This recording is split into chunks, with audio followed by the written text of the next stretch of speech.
the hair treatment that's hot again.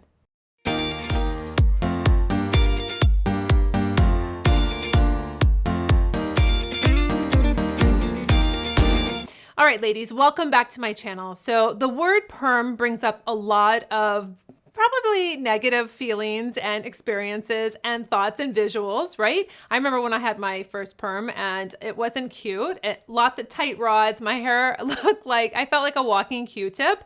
It was terrible. And the smell, I mean, you'd walk into the salons and you'd be like, what is that smell? And you know exactly what it is. I mean, anytime you've ever smelled that, you're like, that's a perm.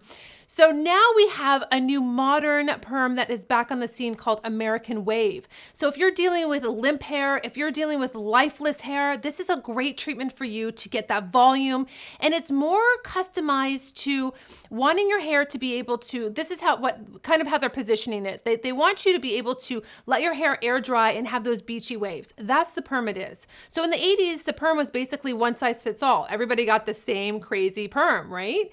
But now it's being more customized to your face shape, your hair texture, the length of your hair. All of these things are going into the consideration when they're putting together their perm for you. And you know, it's really, again, not called a perm, it's an American wave. So it's more wavy, it's more natural, it's more about body and having that volume. So if you're really looking to kind of take your hair to a different level, not spend an hour with the curling iron in the morning, being frustrated that your curls are not laying the way you want to, try and check out the American Wave and see if that's a great option for you.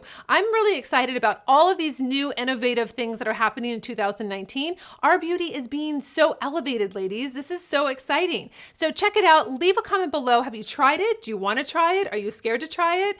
Are you afraid that the 1980s is going to come back and say, Nicole, we want our hair back? I don't know. Leave me a comment. I would love to hear from you. Until my next video, I'll see you later.